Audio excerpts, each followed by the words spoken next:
Penn State fans, it's Northwestern week for James Franklin's sixth-ranked, 4-0 team.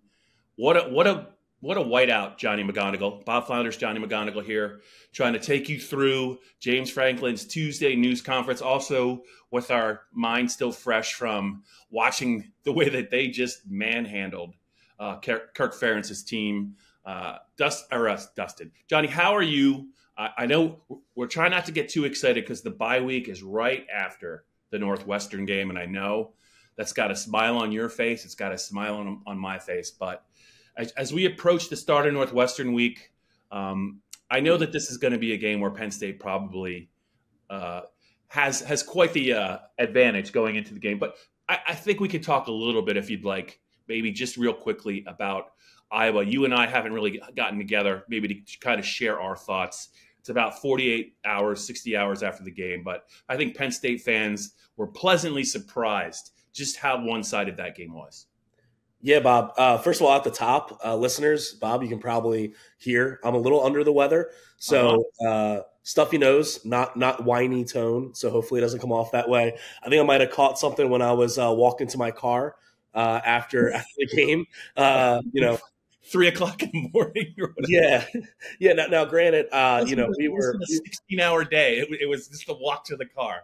Yep, we were shielded from most of the rain in the press box, so I cannot complain. If you were dealing with something as well, shifting the weather is what it is. But hey, Penn State, they fought through any of those weather conditions. They fought through an Iowa team that frankly didn't pose much of a test once the game started.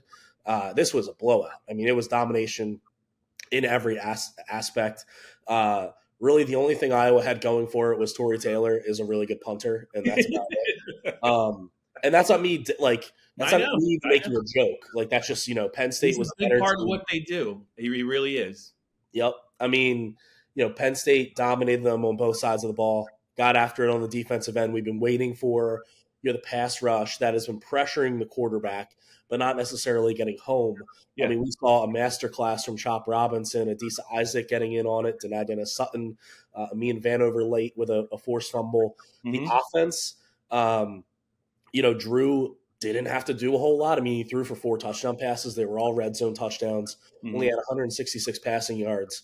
But they really just meticulously and methodically just beat Iowa at its own game. 3 of those 4 touchdown passes to tight ends. I'm sure Brian Ferentz was like the Arthur meme of like the closed fist, like very upset, that Penn State was doing that to them. But and then Nick Singleton, Katron Allen, we combined for 121 rushing yards. I think they only average about 3.5 yards a carry. So it's not gaudy numbers by any means. But if you look at the time of possession, you look at the total plays. I mean, it was a historic game, for Penn State. They only made 18 tackles. I'm sorry. I think it was 18 solo tackles, 24 total on 33 plays. Like that's unheard of. I went back and as far back as CFBstats.com will go is 2009, and that was the lowest tackle total single game for a Penn State team since at least 2008.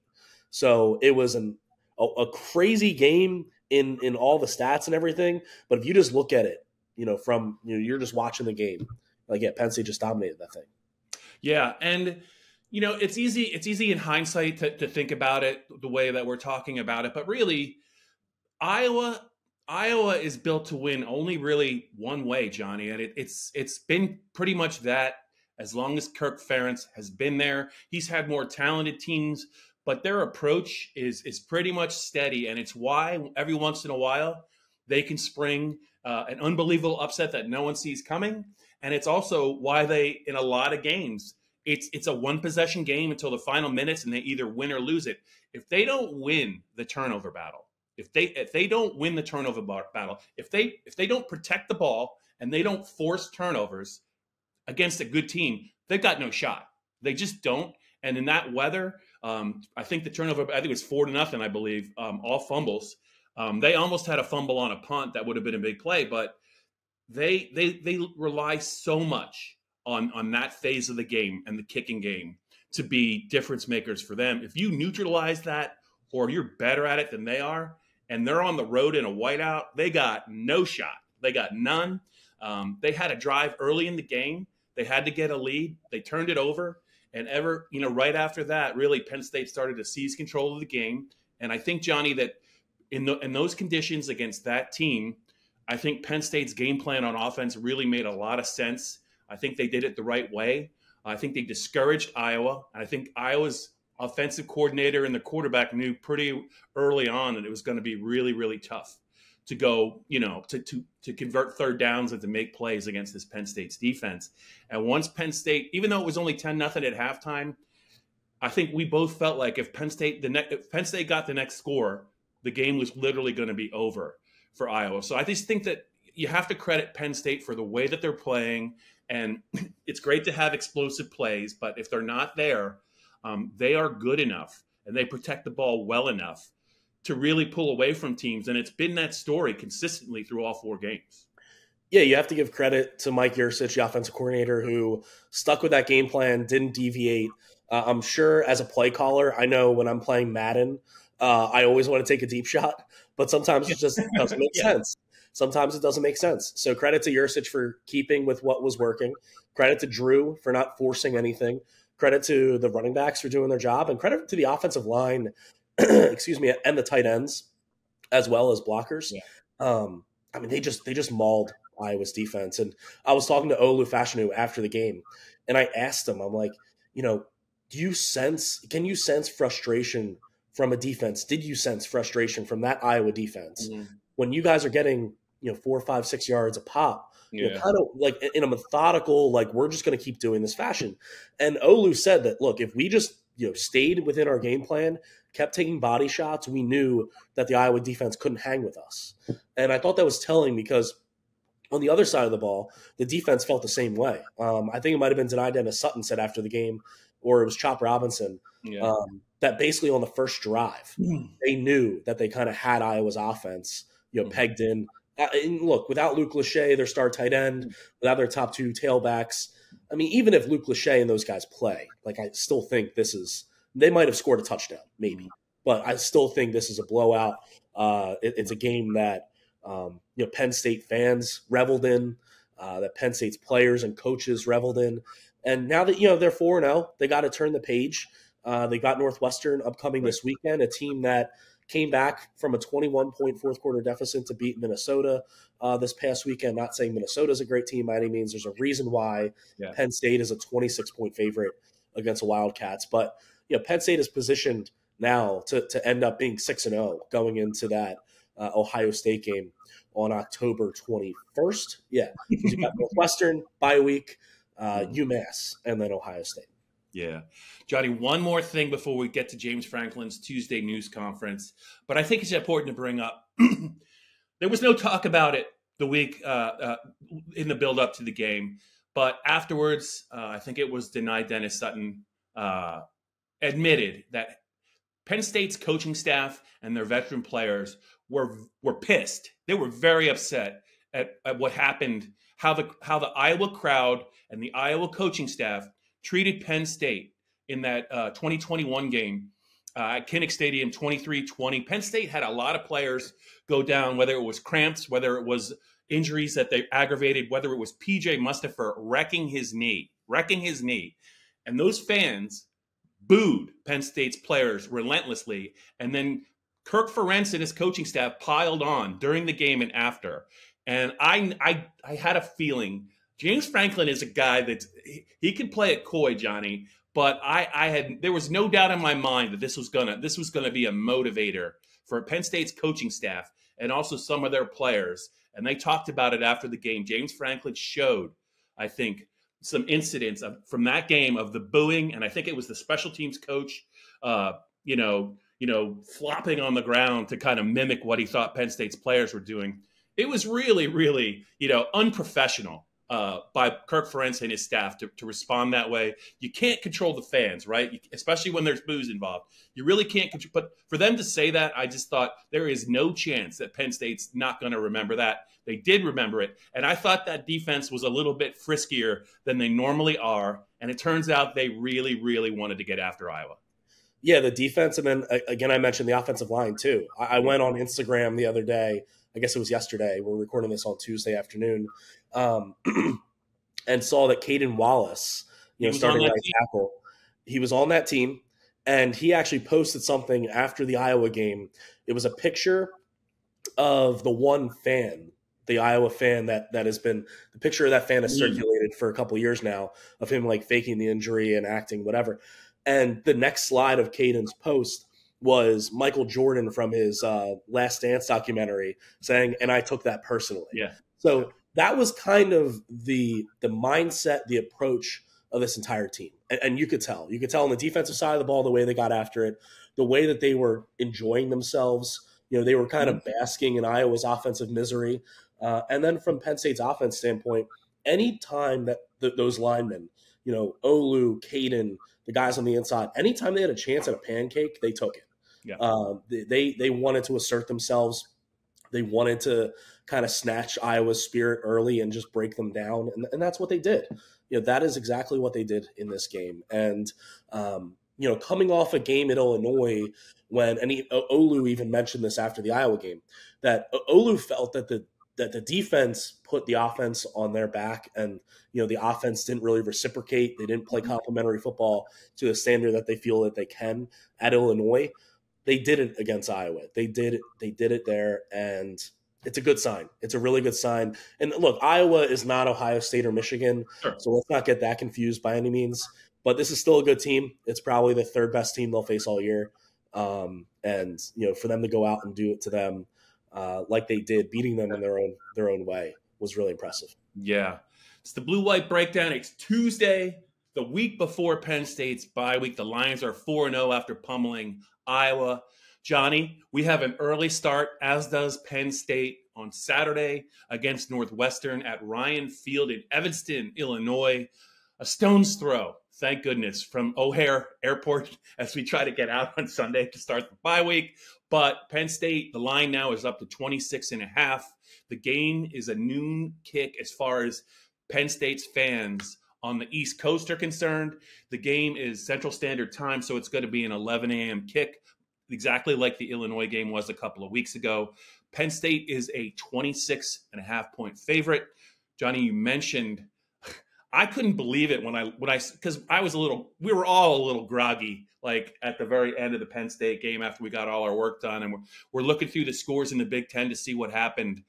And I could not believe that Northwestern, it's been a challenging summer and fall for Northwestern for a lot of reasons. The scandal involving Pat Fitzgerald and the hazing really torpedoed this program, and it will continue to torpedo this program. They're kind of really scratching just to stay afloat.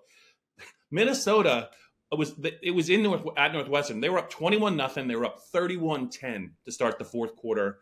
Somehow Minnesota allowed Northwestern to tie the game and win it in overtime. So Northwestern does have some momentum going into this game, but this defense, Penn State's defense, is not ever going to be confused with Minnesota's defense. It's just deeper and more athletic. But Johnny, two things I think moving forward, you're going to see more of a couple of things we saw in the Iowa game. I think Penn State had something saved defensively for the Iowa game. And I think that it looks like now you can see so two things. Chop Robinson had his best game of the year, one of the best games of his career, maybe the best game of his career. And he just took over the game outside. But they also used him at defensive tackle to get 3 defensive ends, on the field in the game. I thought it would be Deni that would kick inside because he's a little bit bigger, but they kicked Chop inside. They had Deni and Adisa outside, and it was just a bad matchup for Iowa. It's not the last we're going to see of that moving forward. And the other thing, Johnny, I was to get your thoughts on, they might not be getting explosive plays the way they want to, but the way that Penn State can convert fourth downs on that quarterback sneak play with their quarterback who's 6'5", 240, and Tyler Warren behind him kind of giving a nice little friendly shove. If it's 4th and 1 or 4th and 1.5, and they're in the enemy side of the field, inside of the 50, I think they're 8 of 9 on fourth downs. They all haven't been sneaks, but it's going to be a tough play for any defense to stop. Iowa's defense is not bad. They couldn't stop it, I think, 3 times. The other was a pass. But I just think this is a way that Penn State can shorten the game even more and also keep their defense fresh off the field and also wear out the other defense. But you may see less and less field goal attempts if it's 4th and 1 and Penn State's, say, at the enemy 35 or within. I think the percentages favor them to use this sneak and try and, shorten the game, get closer to a touchdown. I don't think this is going away, and I don't really know how you defend it. It's just it's simple velocity, it's size, it's the offensive line, it's the shove. This is going to work for Penn State moving forward, and I think you're going to see them. I think they're number 1 in time of possession right now in the nation, and this is a play that could keep them maybe in the top 5 in terms of time of possession. Yeah, Bob, it's a play that has helped the Philadelphia Eagles quite a bit over the last, season plus. Sure. With Jalen Hurts and that offensive line. It's funny, after the Iowa game, you know how when the media relations people will come around and to each player during their media scrum, their interview scrum, they'll give a little 2-question heads up, 2 questions left, guys. And I wasn't able to get one of those final 2 questions to Drew. But as he was walking away, I was like, hey, Drew, have you watched any Jalen Hurts film on those on the tush push is what it's called? And he said, no, but I know our O-line has. So that offensive line, Phil Troutwine, they've done a great job with that. That's a play that they can use and that they can continue to use. And that affects how you call an offense too, because on 3rd and 6, if you're not necessarily obviously you want to get the first down. But you can be strategic about it and say, all right, we'll take an underneath route and take 5 yards and set up a 4th and 1, knowing that odds are in our favor to convert, at least so far through 4 games. Because right now, like you mentioned, Bob, they're 8 of 9 on 4th down. Yeah. That rate among teams with at least 9 4th down attempts so far this season ranks 2nd in the country behind only Army. And we know Army's prowess running the football and how just tough they are in short yardage. So it's a really good sign. For this offense. It's a good sign for the offensive line in particular that they're able to get that push and they're able to convert those. And credit to Tyler Warren too. And he got rewarded in the red zone, catching a couple of touchdown passes. That push is critical on that play. And you mentioned Chop Robinson flipping inside where you get 3 DNs on the field. It's just cheating at that point. If you're able to have those 3 guys on the field on a 3rd and long or 2nd and long, and really put the quarterback, and really the offensive line under duress, because those guards in the center are so used to dealing, especially in the Big Ten, they're used to dealing with 300-pound dudes that they are not equipped to keep up with the quickness of Chop Robinson. Now, if they try and double team him, maybe he gets stoned, but that opens up an opportunity for someone else. He's just too quick. He's too quick to handle on the inside one-on-one. And I thought that was really impressive the way that they used him against Iowa. And again, would not be surprised if they use it again in the future. Yeah. And one more thing about the 4th down sneak. I asked James Franklin about it at the end of his news conference. He actually referenced the USC play when Matt Leinart and that team won at Notre Dame on a very similar play where I think it was Matt Leinart sneaked the ball in. And I don't know if it was Reggie Bush. Somebody pushed him into the end zone or he wouldn't have got in there. James referenced that play. He also said, Penn State fans are used to a couple years ago when they were good, they wouldn't go under center, even when it was 3rd and 1 or 4th and 1. There'd be times that the play would get stopped in the backfield. James referenced the fact that the play that they're doing right now was not always legal. It was not legal to do that. I think I have that right. He said they've made it legal again. We like it. We'll see if it's continued to be a legal play, where you can push the guy from behind. So we'll see. But Penn State fans, you should look for that play a lot more in the coming weeks. I don't think Penn State's going to be afraid. If it's 4th and a yard or 4th and 4 feet, just outside of a yard, I think you're going to see that because it really favors them when you talk about somebody as big as Drew, as Penn State's interior of the offensive line can get some push. And he's going to be able to get pushed from behind. So I think that is actually a play that they might not get many yards out of it, but it's going to really have a significant impact on a lot of games moving forward because it's so hard to stop and the defense starts to get tired out. And then the runs that go for 2 or 3 yards in the first half, in the 3rd and 4th quarter, when they've been on the field far too long, that's when they start turning into 7 and 8 yard gains. So I don't think it's going away. I think Penn State was smart to capitalize on the play. And I think they're only just getting started with 4th down. Yeah, I like it as a wrinkle to use. The T formation is something that we're all familiar with now at Mhm. this point. And speaking of wrinkles, I asked James Franklin about Bo Pribula at his Tuesday Yeah. press conference and about how much he's already played through 4 games, 67 snaps, all garbage time at this point. Except for there have been a couple of series where he comes in and there's still a lot of the first team out there for a series just to get him more experience with that group. But James Franklin, I just asked him how he thought Bo's been playing. And James went out of his way again Yeah. to say that we have a bigger package that involves Bo, whether that's third down, red zone, a change-up kind of play. He even referenced and mentioned that they had one of those change-up plays dialed up and ready coming out of a timeout against Iowa. And James, at the last minute vetoed it, decided to keep it in his back pocket, I guess. But that is something that defensive coordinators and head coaches of opposing teams, they're going to see in the coming weeks. They're going to have to game plan for. And we've already seen Bo, get to the outside, be super patient with those quarterback draws. It's funny because late in games, it's like he immediately goes to the draw and he's really good at it. But it's like defenses are like stunned. The Iowa defense looked surprised that he was running a quarterback draw. It's like, you guys must have really not watched any film on him whatsoever. Now, granted, I guess if you figure you're watching film on him, it means you're probably down by a lot. So maybe I wouldn't blame him, I guess. But either way, I think we're going to see more Bo Pribula going forward. And while you want to maybe put it on film and make defensive coordinators look at it and spend time on it, I think that James made the point today that every D coordinator in the Big Ten that Penn State is going to play upcoming, they know that play, that some kind of change up play with Bo is in the playbook, so they're going to have to prepare for it. Yeah, let's get to a couple more things here on the blue white breakdown here. Bob Flounders with Johnny McGonigal. I don't know about you, Johnny, but it's been a constant. Hey, look, they're 4-0.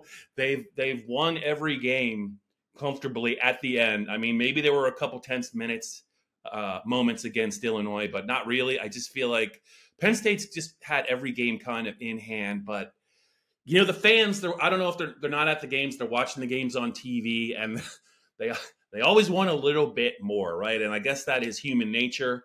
As a Cowboys fan, I always want a little bit more from them, especially after they get skunked by Arizona. So I think it is human nature. But my point is, I still hear some quibbling about this Penn State offense, and it's not necessarily generated about maybe Nick Singleton, who just really is really. It's been a slow go to start the year for Nick, and we could talk about that. But Penn State fans always want to know, they're not always asking me, but I could hear them talking amongst themselves, why doesn't Penn State throw the deep ball, right?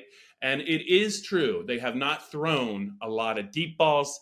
The only one really of significance to me was the deep pass right before half against Illinois that he drew through a great pass to Liam Clifford that set up a field goal, extended a 6-point lead to 9.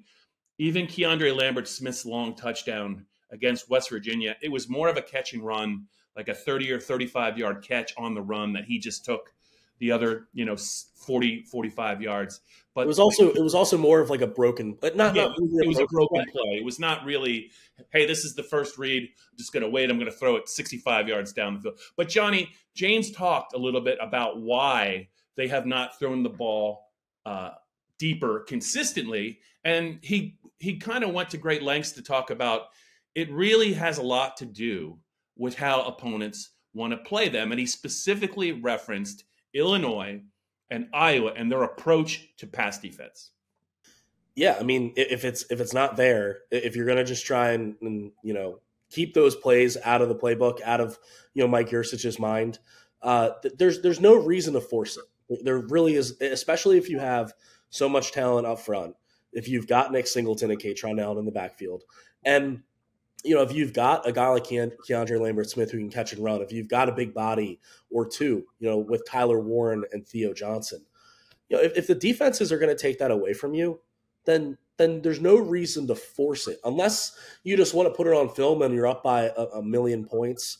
I could see them, maybe taking a deep shot or two at Northwestern, just to hit on one and instill some confidence. But I mean, if the defense is going to give you 4 or 5 yards every single time, like it would be like coaching malpractice not to take it. And so I think Penn State has done a really good job of that. And James mentioned it today, and he mentioned it after the Iowa game, and I had mentioned it earlier in this podcast about just the patience of Mike Yurcich as a play caller and how he's just taking what the defense has to give. Like that's not a bad thing. That's not a bad thing. So like I understand, especially after seeing that Keandre Lambert-Smith touchdown to open the West Virginia game, Right.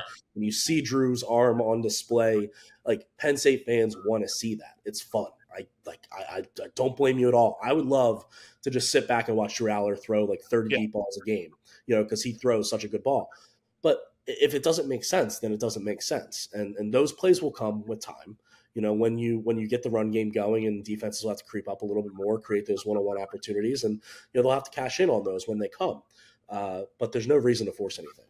Yeah, and it has not helped that Harrison Wallace, even though he was suited up for the Iowa game and he played a couple of plays, he just has not been 100% the last 2 weeks. James said he was better. He felt he was better and close. But if he was close, I think he would have played more. I mean, he didn't play a lot of snaps. And he is a guy that in practice, in the offseason, and at times last year, you could see he was really good at the contested catch, especially on deep balls. He can get up. He can get up. He's got a nice vertical. He has a sense of kind of, as a basketball background, like going up for a rebound. He knows how to kind of win those 50-50 balls. They don't have him. And everyone is kind of really worried about Keandre. And if you look at the rest of the receiving core, they can all do good things, but I don't know that I would call Liam Clifford maybe a steady deep threat, or even Caden Saunders. They don't necessarily have another guy to kind of pair with him. And I think when he gets back healthy, I think maybe they might be a little bit more intrigued by maybe taking a couple of shots down the field, and you'll see that. But it's just been one of those things. You just got to be patient with this Penn State offense. And Johnny, like it's like you said, when you're winning by, what's the closest margin? It's been 17 points. Has been the closest margin in this game. There's no really in the late third quarter, when you have the backups in, you're not going to really be throwing a lot of deep balls anyway. So I just think you just got to wait. I think it's there, and I think when they're healthy, you're going to see it. But as a side note to that, James said today in practice he was asked about Keandre, that actually, his practice battles with Kalyn King have really got them both razor sharp. You don't see it with Kalyn King on the field because no one's throwing at him. But those guys really go at it in practice. And I do think, it was my last point, this Northwestern team is going to have to throw the ball against Penn State. I don't know if it's going to go very well. Illinois tried to throw the ball a lot against Penn State.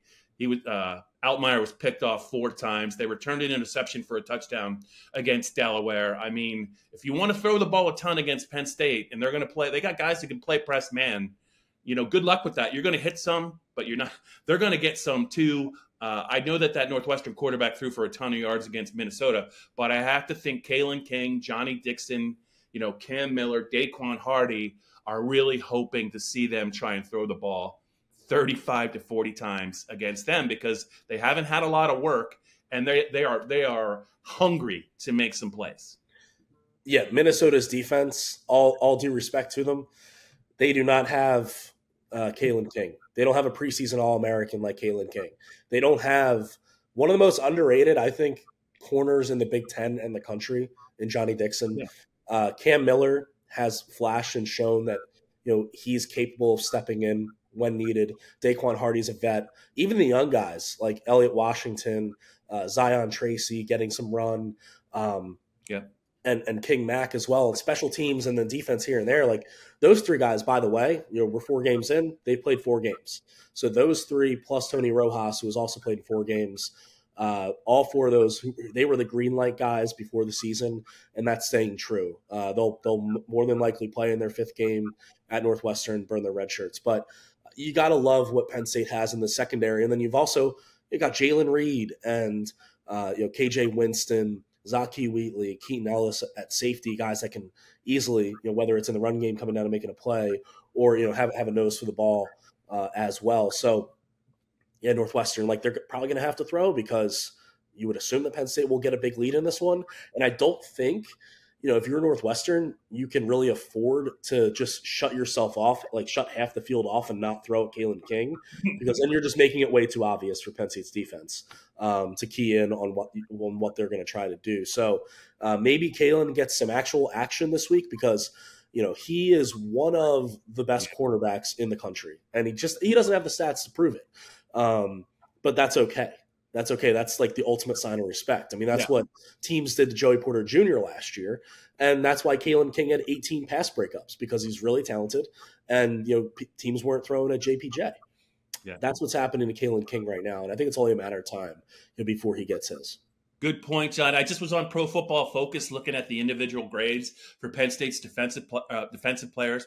Some would surprise you. Some might not surprise you. But you can't even find Kalyn King on the list of cornerbacks because they don't have anything to grade him on. He's gotten so you're not going to get a high grade when you get thrown at maybe once or twice a game. I mean, they're not really completing anything, but it's a volume business when it comes to grading, and they want, you're not going to, if you're not breaking up passes or you're not intercepting passes, I just wish that you got to take those grades with a little bit of a grain of salt. And Penn State fans, it doesn't mean that just because he hasn't, you look at the stats and he's got one pass breakup or one pass defense, it doesn't mean that he's not an outstanding player. He's making Penn State's defense better because he's actually shrinking the field for the offense. They can only attack half the field, maybe 2/3 of the field, because they just do not want to mess with the guy. So just with a grain of salt, when you see Kalyn King, I actually give him a lot of credit for being patient. And, when you watch him, Johnny, we watch him, he doesn't look like he's frustrated out there. He was the first one out there to congratulate Keandre Lambert-Smith after his touchdown catch. I mean, he is a very good player. His time is coming. There are some passing games later this season where he's going to get tested. But it's just, you got to take it, I think, with a grain of salt. I think I've used that before on this podcast. But this Penn State defense is really, really playing at a level that I have not seen during the James Franklin era. It should continue against Northwestern, Johnny. But before we end this Blue-White Breakdown podcast, Johnny, vitamin C, maybe a little zinc. Hopefully we can nip this thing in the bud. It's only Tuesday. If there's any PennLive, Penn State football tech subscribers that want to reach out to Johnny with maybe some remedies to kind of get this thing over before it really starts so we can have a productive, ambitious, exciting trip in Chicago. It's a great city. Feel free to fire away.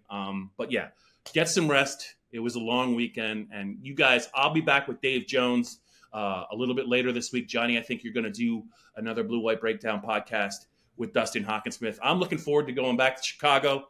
Not crazy about an 11 a.m. start, but, the good news is that you get done a lot quicker, and you're not going to be in the press box at 2:30 in the morning.